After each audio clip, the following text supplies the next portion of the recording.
Hey guys, and welcome back to another episode of the Josephina Tut Show. Today I have an incredible artist by the name of Sophiegrophy. Hey. Hello, darling. Oh, I'm here. I've arrived. How are we? No, I'm good. Oh my gosh, there's so much I have to say. Before we even get started, we have to make a toast. Mm-hmm. What toast would you like to take? You know, toast to more life. Mm-hmm. Toast to an amazing year that's coming. Amen. More blessings. Yes. And we're just going to make it happen. I like that. I like that. I like that. All right, let's get into it. First of all, I already know what you're going to say. No, first of all, how are you? Like, how's everything going with you? Man, honestly, I'm amazing. I'm glad that I'm amazing. I'm happy to be here, you know, but life has just been crazy, but in a good way, obviously. Yeah, definitely. But life is a roller coaster. There's ups and downs, but so far. Coming from like a lockdown to like finally being free. Like, how was that moment when you were like on lockdown? Well, everyone was on lockdown in honestly, Victoria. During lockdown, I reckon around last year's lockdown, I reckon a lot of people were excited, but not in a bad way, but in like, oh, this is new. Oh, we can't go to the shops, or we can't do this. But I think as time extended, and everyone was just kind of like, because that's what happened to me. I kind of got over it. Yeah. Like this year, especially, I was done. I was ready to dip. Why? I mean, I actually did dip. What? You actually did. Oh, I actually did. Going to Nigeria, how was that experience? Let's get into that. Because you really said, I'm out, and you went out. I actually took it serious. Like, I dipped. How was that experience in Nigeria? Oh, man, I'm so happy I went because, like, you know what's crazy? Like, my mom, she always says, like, experience is, like, the best teacher. Actually, that's what my dad used to say. My mom always repeats it. Because if I didn't go to Nigeria, honestly, I just learned so much. That sometimes, like, when you get out of your comfort zone and you just take that risk, you just realize just how much you get to experience and you get to see life in like a greater aspect. Nigeria was crazy. I learned so much. What did it teach you when you were there? Man, honestly, like, because it taught me my independence, being alone. You know, like, obviously, like, I don't live in Nigeria. I'm from Nigeria. I mean, I'm not scared of my own country, but like not being back there in a long time. And the blessing for me is that I speak my language. So I think that's why I was like, I'm good. So just being there by myself, doing everything by myself and just like being in a whole new environment and just basically socializing, getting to meet. Because a lot of the people I met, I've never met them before. And now like I'm like close friends with like so many, like it's crazy. Was it like new people or was it like family? Nah, new people. So because my family, like they lived in the mainland. So I was in the island, which is like the city. Yeah. So being in this, everyone I met was like new faces. So like everyone was like new and like, oh yeah. What tribe are you? Yoruba? No, so my mom's Yoruba, my dad's Calabar. Ooh. Yeah, exotic. All right. Taking it back to like childhood, okay? Like I'm gonna bring this back to your childhood. Was it very important for your parents to like teach you about your like your country, your tribe, like a lot, like everything about back home? Oh yeah, like okay, well, because my dad being from Calabar, my mom being from Yoruba, they're not really meant to, you know, it's, you know, Africans in the tribes, where they be dragging it sometimes. It's like, right, just humans are humans, like, it's not that deep. Yeah, so it did cause a lot of conflict. Yeah. So, I mean, I don't really know much about my dad's tribe. I can't speak that language because I was mostly with my mum's side. Is it any different to mum's? Yeah, it's different. Completely different. Yeah. Cultural wise and everything. But when we moved to New Zealand, one of the main things my uncle told my mum, like in Yoruba, but I'll say in English, was that make sure the kids remember where they come from. So that's why, because my mum had the chance to like move us to New Zealand, because like we were kids, like I was 6, 5 when you came here, or? No, to New Zealand. Oh, to New Zealand. Okay. So we were young, so she could have easily just like, no, I'm not teaching them the language. Exactly. Because there's a lot of like there's a lot of, you know, people that come from our country, or even Africa in general, that come here, the parents don't even like, because it is a lot of effort. Yeah. And her being a single parent as well, she just made sure that she taught us Yoruba. And honestly, I'm so happy that she did. You don't understand. Would you say you're fluent? Yeah, I'm straight fluent. Mate, fluent. Rah, what do you mean? Bring me the paper, I'll write it down. Like, writing also? Like, but not like 100%. But like, I can write it. Yeah, so I'm fluent like in regards to like speaking and actually understanding as well. So that's like that's why when I went to Nigeria, like so many people were shocked. Because like I was dropping the, the overseas accent, like, oh my God. And then after that, when people want to move mad, I'm like, rah, and then they're like, do you speak Yoruba? I'm like, yeah, that's what I thought. Sit down. So what, were they shocked? Yeah, a lot of people were shocked. They didn't expect that at all. Yeah, because a lot of people that come from, they don't speak. Oh, wow. Yeah. So it would have been like I think it's like I don't know why. I think it's such a I think it's probably like a superiority like complex. Like I only speak English. Like you know what? I think that's what it is. I think also the fact that once like you leave your motherland, they think people back home think, now you're losing your your own language. I mean, because a lot of people do act like that though. Like that. No, my kids only speak English, and I'm just like, what do you mean? Like that's not a good thing, but I guess. All right, now going back to like, let's say just your upbringing, like, how was it being raised by like one parent, or like, what was like the life lesson that your mom would teach you, or like things like that? Honestly, like my mom, she's literally, I know this is probably cliche, everyone says it, my mom's like the best person in my life, but like my mom literally like. Who I am as a person today and what I've become, it's through her and all the lessons, and I'm still learning constantly. Like she even tells me I mean, African people are so dramatic. If anything ever happens to me, it's nothing's gonna happen. Calm down, like they're always dropping. Like, and she's just kind of like, there's still more I need to teach you. Like you still, and I'm like. Because she's a wise one. She's trying to teach. Like my mom, she's such a like strong, like independent, like everything. Like even growing up, she always made sure that like everything that we wanted as kids, like she could provide. Like even if she couldn't, she'll find a way. Yeah, definitely. Like, and I think that's one of the things that's like shocks me. It's kind of like I can never feel stranded. Like even if it's like impossible, like she always just finds a way to make it happen. And I'm just like, of course. How, like what kind of person are you? Are you human? Like raw.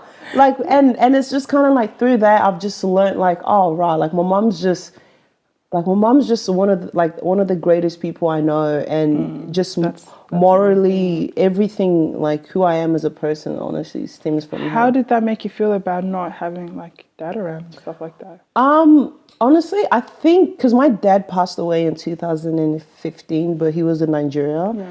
And I remember when we got the news, I was kind of numb about it. I was just kind of like okay, like I don't know, because you see me, I'm pretty cooked. Like in regards to look at the way no, in regards to like when it comes to emotions, it's not that like I express my emotions, but I don't really I'm just more reserved about it. Yeah. And so when we found out that he passed away, I was just kind of like, oh, okay. But then I noticed as I'm getting older, like it's now affecting me more, because I'm just like, oh my gosh, like I only have one parent. If she go, like I have no, like, you start overthinking and stuff. And, it's one of them situations. I think it probably affected my brother more than it affected me, because I feel like as a him being a male, having that father figure. Because I have my mom to be that female role model, and also my brother being a male, he replaced that father figure for me. Yeah. So so I kind of had he was literally always there for me and everything. Yeah. So I kind of had a mom and a dad in a way. So would you say you're very close to your brother? Oh, because it's just you two. Yeah, right? And my little sister. But then you have a little sister. Yeah, and my little sister. Yeah. So it's one of them things. So I felt like I had both, but he didn't, because I'm younger than him. So I think he, it probably affected him more. So it's. Now, I don't think so many people, maybe some people do know, by having a sister that your mom adopted. Yeah. Like, how was that, did that impact your life, or how was it were people judging you guys? Because obviously you're not coming from the same country as you guys. And obviously, like, she's not black. Yeah. So how was that?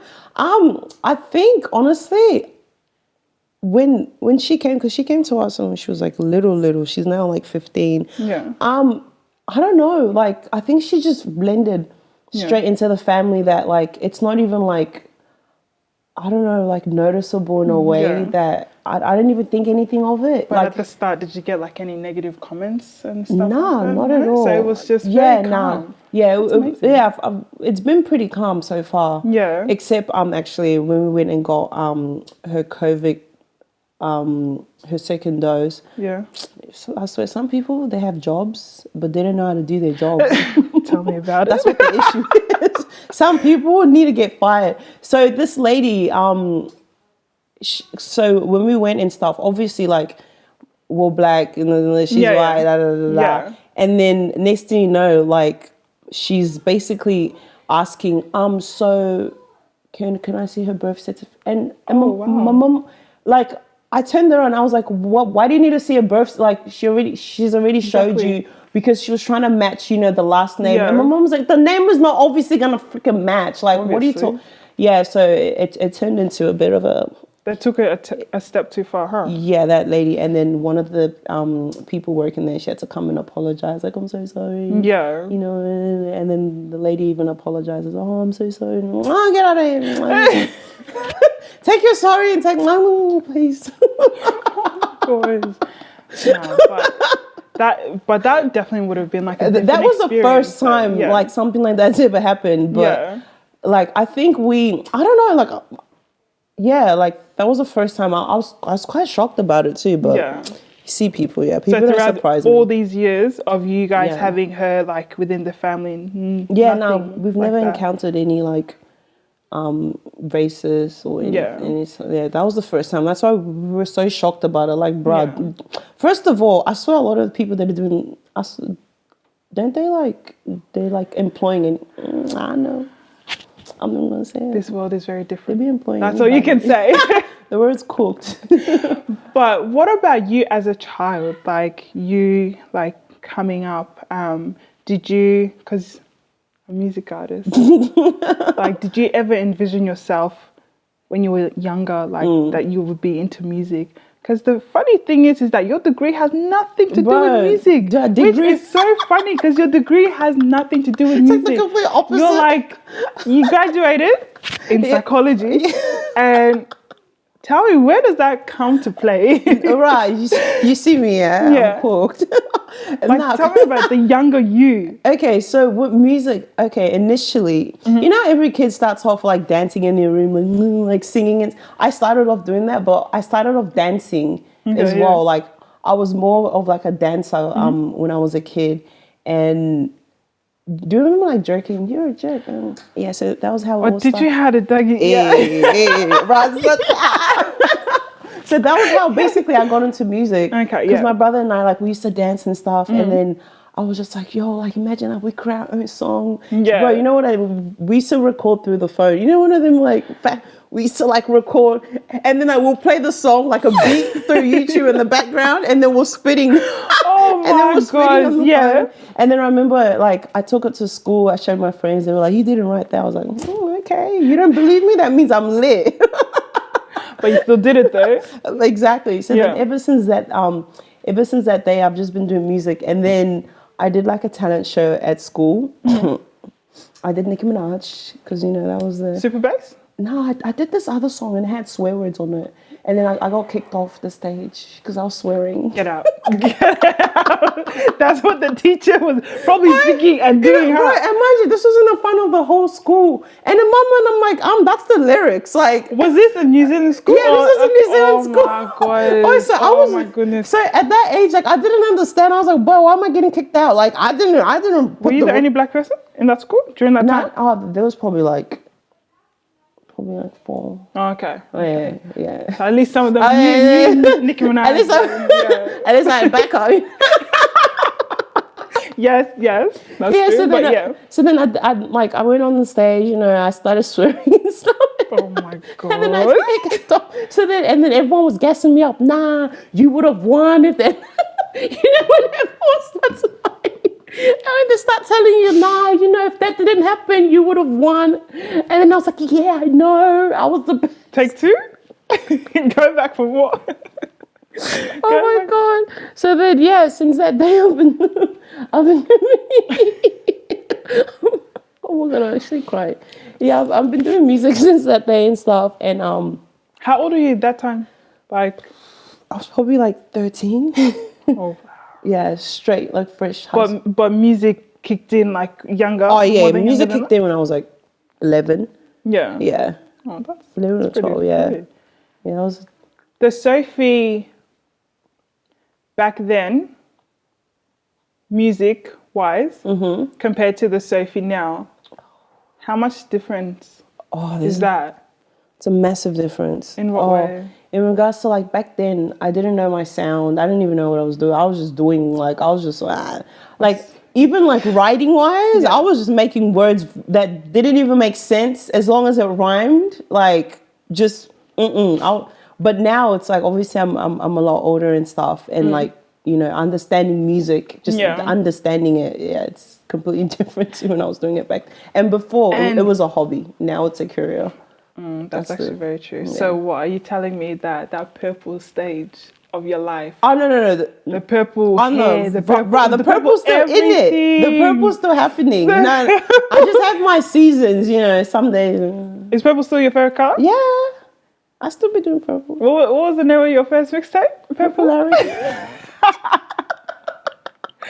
And you went through a whole transition. Bro, I did purple for like 2 3 years, like back to back, and I had my hair consistently, like that's when I used to fry my own hair, like consistently purple. Yeah, I know. I tried. Like, you were really killing your African hair, bro. Bro, I was frying it straight, bro. Oh my God! Now don't take me back, but take me on the journey of you when you first heard that your name was a part of a tour. How was that? Oh man! Like, because you've done a lot of tours. Yeah, like a lot. I've honestly, because it's, what's so crazy in life, like it's just so funny how like when you ask for things and you just honestly like, okay, because I remember when I first started doing music, this was not actually, take it back. I remember back in 2014, one of my goals, I was like, oh, Father Lord, please, one of my goals is to perform. Yeah. Even if it's like any show, I'll be grateful. Yeah. And now just looking back, and now I'm constantly doing shows, like back to back. And like, like you just look back at it and like, damn, like that's crazy. I'm still so very grateful, like no matter, oh my gosh. I guess that's what happens when you actually continue to believe in yourself. Yeah, like, man. Keep going. Honestly, now, like even if it seems as though like, it's not happening or, you go through just like turbulences, but that's just life. Nothing's smooth sailing. Which one would you say was your favorite tour? Because I would say, I thought the biggest one was Rolling Loud? Yeah. Yeah, I reckon Rolling Loud and I reckon, Rolling Loud probably like Festival X as well. Yeah, I reckon those two, definitely, yeah. And which tour was your favorite? Oh man, those are so stressful too. They're my favorite, but so stressful because it's like with festivals like that, like because it has so much happening. Yeah. So like even you're trying to get shit sorted as well. Your friends are like, oh, so what's happening? Oh man, I was stressed.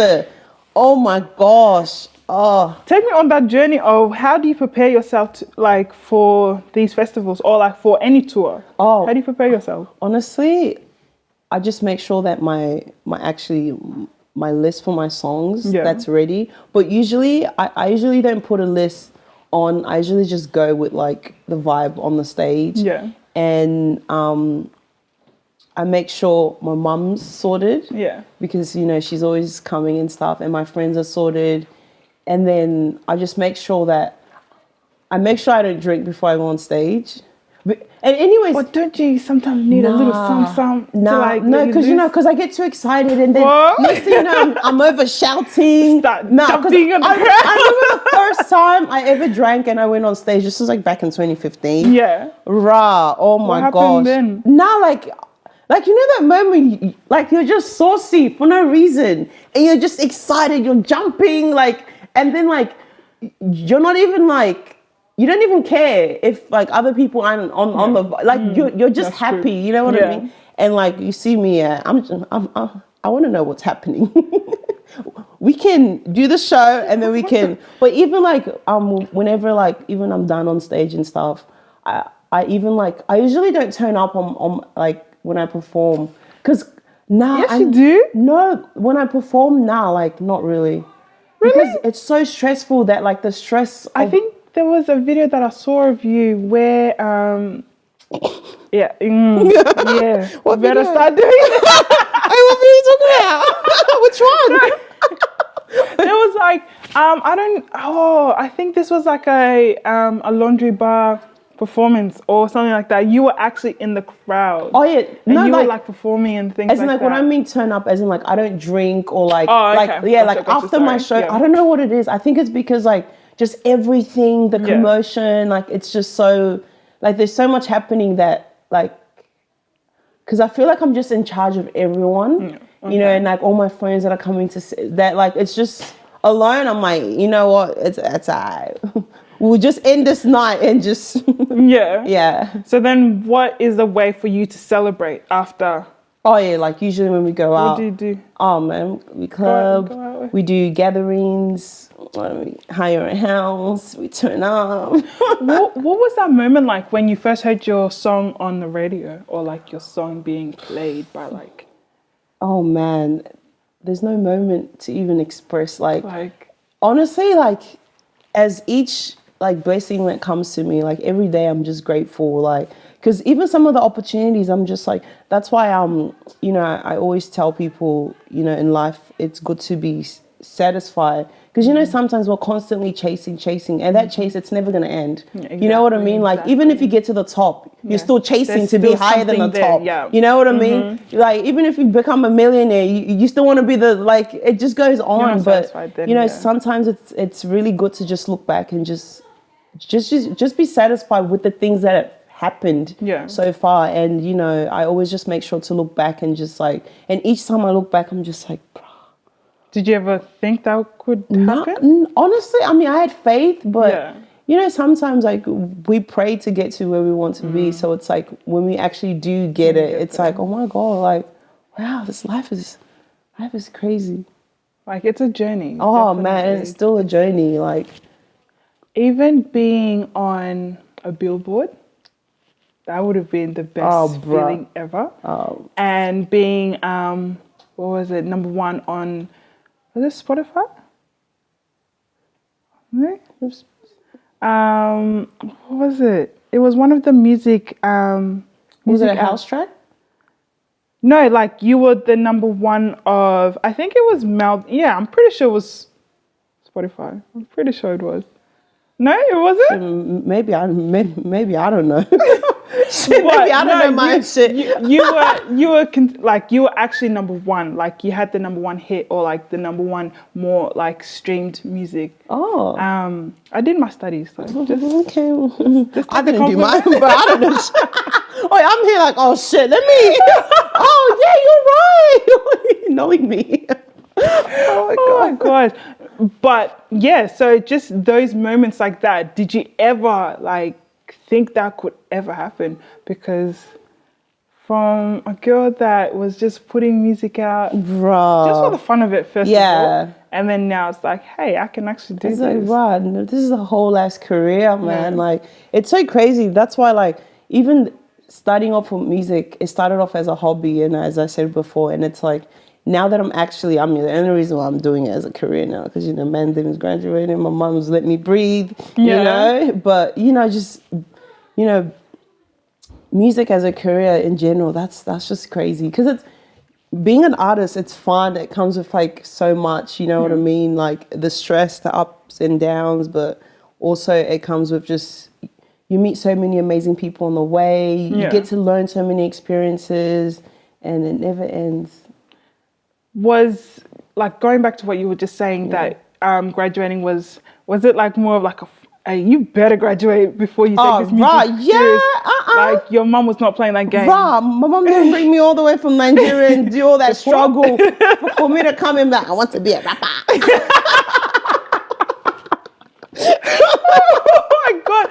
So you had to graduate something for her to at least also be proud. Yeah, for sure. But then for her to actually accept your music career. Oh, for sure. Yeah. Like me, like even like personally, I wouldn't even do that to her. Yeah. Like that's why, like, even if like I didn't want to go uni, I would have just forced myself even regardless, because that's the only thing, you know, African parents, man. Oh. When it comes to education, that has to be your top thing. And that's the only thing that I could give back to her. You know what I mean? With everything she's done for me. Yeah. You know, just something like that. It's so small. You know what I mean? Definitely. And she's done way more than that for me. So it's like, even bringing me to this world is like already enough. So yeah. How was it when you were in New Zealand compared to Australia? Because you saying that you basically grew up in New Zealand compared to Australia, how is that? Oh, New Zealand's different. I mean, you know, actually, New Zealand's actually different. Like New Zealand, because I remember when I started school in New Zealand, and then when I started school here, I remember when I came here and I started school, I literally was like, why is everyone so nice? Yeah. Like, why? Like in New Zealand, right? You're fighting battles. As soon as you enter that gate, get strap up. Oh my God! Like literally, like I came here, I was like, oh my God, everyone's like, why is everyone so nice? Yeah. Everything's just like. Did you feel like as if they were faking it, or like I was just shocked? Yeah. In my mind, I'm like, what's happening? Yeah. Like, why is everything so daisy? And then like, when you're mean to someone, oh, you're being so mean, and I'm just like, oh. You even tell people they're mean, and then someone apologizes. Wow. You were so shocked.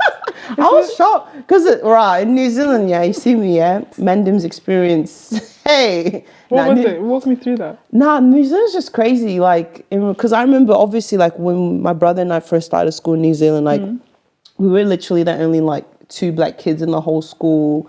But my mum was coming into the school every day, just going off. And it's like one of the schools that we applied for, they didn't accept us because we were black, and they knew that we were gonna get bullied. New Zealand was mad. Is like racism a big thing there? Yeah, which is so weird because it's like it's a colored country. Yeah. I mean, like, I don't think it's like brown like us. Oh no, Well, I don't think it's like that now. Obviously, it's a completely new era. But back then, this was like, I'm talking like 2004. Yeah. Like early 2000s. So yeah, it was crazy. Like, oh my God, I got bullied. That's a whole nother conversation. But I still have people. Oh my God, I remember some random person in my class messaged me around. Actually, this was around 2014. Yeah. About I'm so sorry for everything I did to you back in school. Look at you now. And I'm just like, huh? First of all, that's superficial as hell. Like, what do you mean look at me now? Like, oh yeah. Because you glowed up? Yeah, like, Is this a guy? Yeah, it's a guy. Wow. You know how human beings. You know human beings. Yeah, this, I'm so sorry for them. Please. I don't want to hear it. Come on. Get out of here.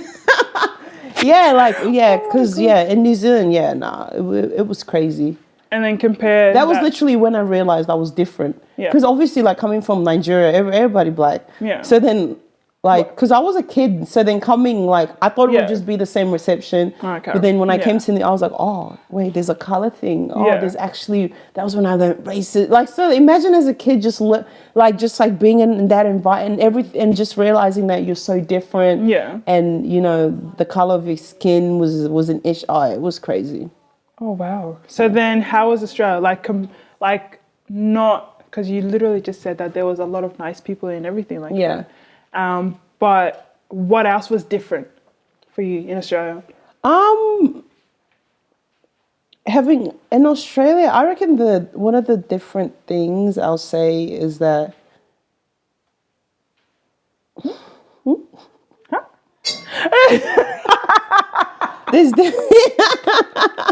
there you have it, folks. There you go. I think the one of the different things is that there's definitely big opportunities because obviously that's why we left New Zealand. New Zealand's definitely like smaller country compared to Australia, but but also there's a bigger African community here, which is like amazing. And there's in regards to, I think it's just opportunities why there's just way more happening here. Yeah. Way more compared to I feel like definitely. Now let's bring back the fact that you went to Nigeria not long ago. Like this was more of like you going to really big up your music career. Yeah. How was Nigeria? And how was it like on a music business trip base? Raw. Like when I went to Nigeria, it was literally just like an introduction, just to suss out the environment. And when I say I sussed the environment was too lit. Like, nah. She didn't want to come back? Nah, she did not want to come back. Literally, like, no lie. I'm going back. Oh my God. Nah, Nigeria, like, even just being in the music scene there, it's the market is so much bigger. Like, like. And you were just talking about Australia having big opportunities. Yeah.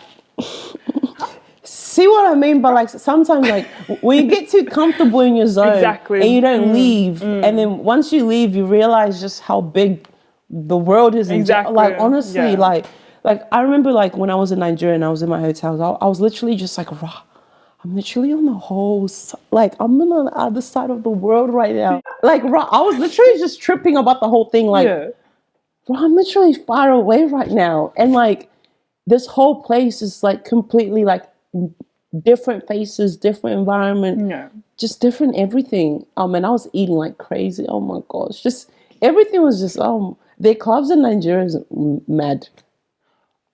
Is it mad? Oh my gosh! Like in what way are they mad? Like in regards to like, because Nigeria, like my people, they just love to show off. I think that's all Africans, to be honest. So then in Nigeria, it's like everything, like you see people spraying money in the like. Oh wow! No, like, okay, my people can't relate. I'm sorry. Like in the club, just spraying money, and it's like, oh my gosh, like it's just great. You see, I'm just laughing because I'm just thinking about just everything I'm saying. Like, wow.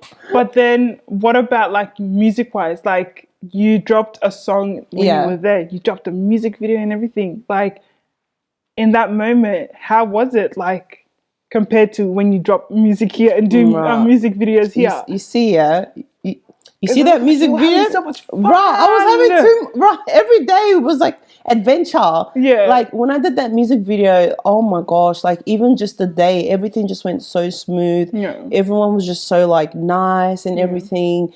And like even like in regards to like getting the video when it was like it was like just quick.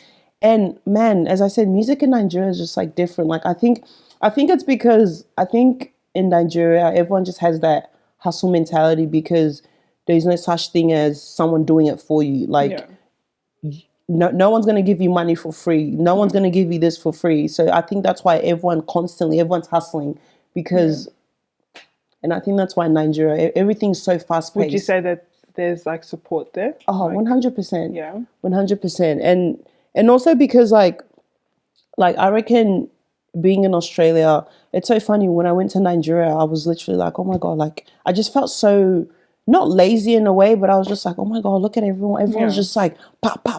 And I'm just like, oh my God. And in Australia, I'm like, bro, everyone's just so like lenient, like, and just so comfortable with just the life we're living because this is all we know. And I feel like sometimes like we've gotten just things given, like everyone's just chilled about everything. Yeah. And you go to Nigeria, everyone's like, like, you know, because it's like, right, if you don't do it, like no one else will do it. No one's gonna do it for you. Like there's no such thing as free here. Like, would you say that's your mindset now? Oh, right, 100%. Like, man, I left Nigeria. Like my mindset was like, nah, go. Yeah. Like when I was here, I was literally just like, I'm chilling. But like when I went to Nigeria, I was like, oh shit, okay. Like it just taught me like boom. Like life waits for nobody. Like I had that mindset, but it just wasn't reinforced as it is now. Yeah. Yeah.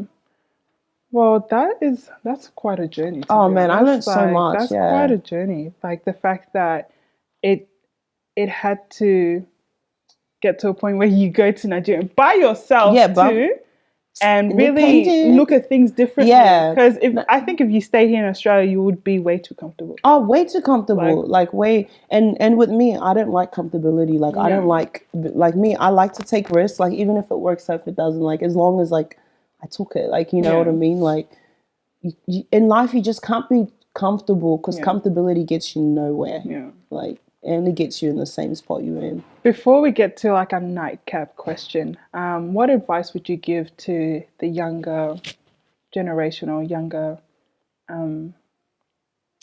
people that are trying to make it in the music industry? Honestly, this might sound like the typical cliche, keep going eventually. Like even me, like I'm still striving to get to where I want to get. You know, others might see where I am as like enough. Yeah. But honestly, you just got to keep writing. You just got to keep like pushing through. There's going to be moments that it's going to be dry, like dead. Yeah. Like you'll feel as though like nothing's happening for you. It's quiet, but that's just music. The industry is like that. There's like up moments, down moments. And honestly, you literally just got to believe in yourself. At the end of the day, that's the one thing I've learned is that if you don't do it for yourself, no one else is going to do it for you. Don't rely on anyone around you. Like, I mean, you can rely on people, but at the end of the day, it's your career. Only you know what you want and where you want to be. You know what I mean? Because very, very true. So you just got to write for yourself. And a lot of people don't tend to put like their failures out in the public. Yeah. It's only when they're winning, they put it out there. 100%. So it's like... And it's like, you can't depend on other people in your career. Yeah. And because I think that's why a lot of people, when things don't work out, you know, like sometimes you can't blame others. Like sometimes we only have our own self to blame. Exactly. So you just got to work hard. Keep working. Okay. So my nightcap question is, what's now for Sophie? What's for the future, Sophie? And what's something that you've always wanted to do that you're going to be doing in the near future? What's for now? What's for now? Well, now we're trying to end the year with a bang. Crazy. Crazy.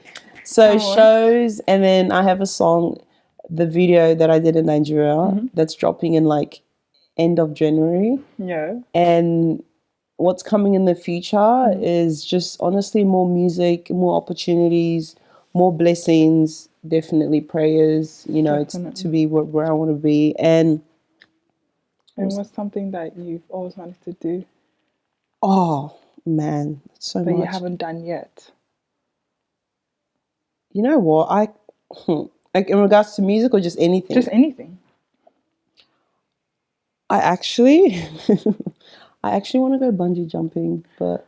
Oh my gosh, amen. Me too. But honestly, I don't think I'll ever do it. Why? I've been seeing videos of people jumping and then the rope accidentally hits, gets on their neck, next thing you know, they're getting strangled, and then all of a sudden people can't drag them. No,